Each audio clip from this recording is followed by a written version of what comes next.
Bonjour les amis et bienvenue sur le deuxième numéro du programme Les secrets du bien-être de santé au pluriel TV.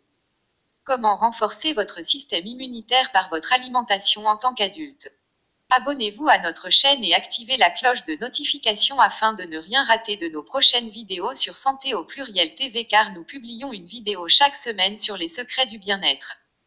Selon la définition de l'Organisation mondiale de la santé est un état de complet bien-être physique, mental et social, et ne consiste pas seulement en une absence de maladie ou d'infirmité.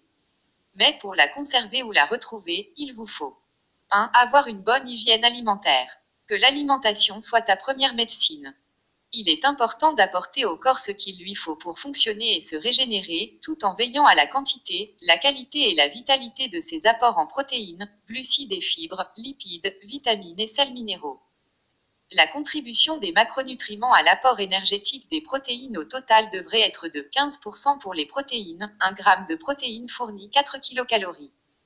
Les protéines sont des macromolécules constituées d'un enchaînement d'acides aminés dont la séquence est dictée par le code génétique pour chacune d'elles.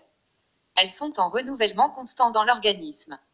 L'équilibre dynamique entre la protéosynthèse et la protéolyse étant chez l'homme adulte de l'ordre de 250 à 300 g par jour, soit 2,5% environ de la masse protéique totale.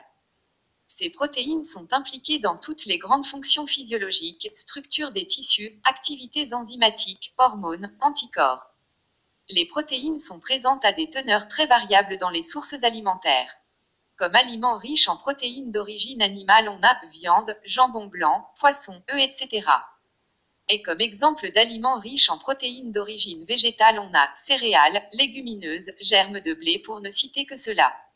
Les glucides. La contribution des macronutriments à l'apport énergétique est de 45 à 50%. 1 g de glucides fournit 4 kcal. Les glucides tiennent une part majoritaire dans la couverture des besoins énergétiques de l'adulte. Il est en effet recommandé que les glucides contribuent à hauteur de 45 à 50% de l'apport énergétique total. Les glucides ont une influence directe sur le taux de sucre sanguin, c'est pourquoi il est important de contrôler la quantité consommée et de bien répartir leur consommation dans la journée, sur au moins 3 repas.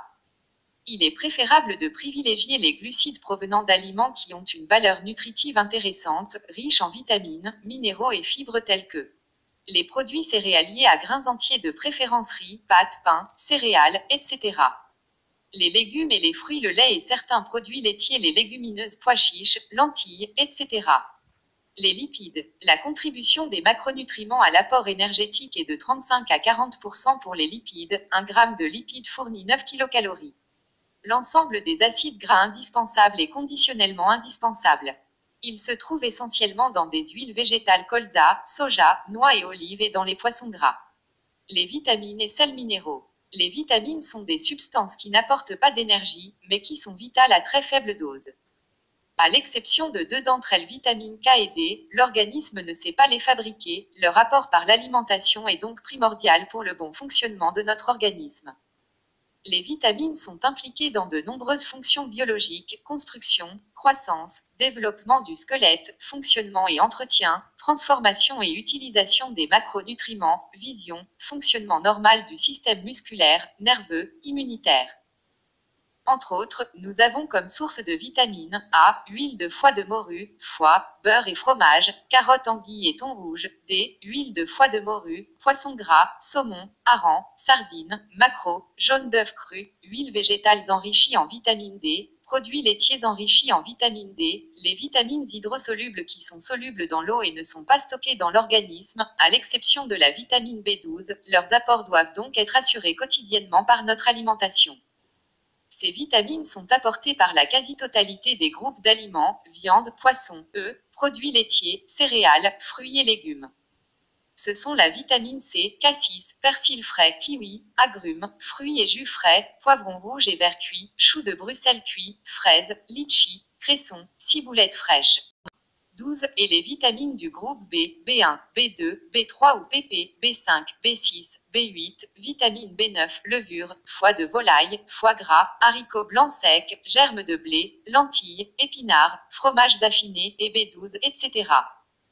Découvrez dans la barre de description et dans notre boutique en ligne un recueil de 365 recettes de cuisine pour mieux manger toute l'année. 2. Buvez 2 à 3 litres d'eau par jour. 3. Pratiquez des exercices de relaxation anti-stress au besoin.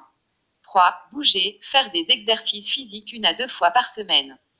Merci d'avoir suivi la vidéo jusqu'à la fin. N'oubliez pas de la liker, la partager, vous abonner à la chaîne, nous dire en commentaire les problèmes de santé auxquels vous voudriez avoir des solutions naturelles afin que nous puissions les aborder dans nos prochaines vidéos. Visitez notre site santopluriel.com et notre boutique en ligne pour vos besoins et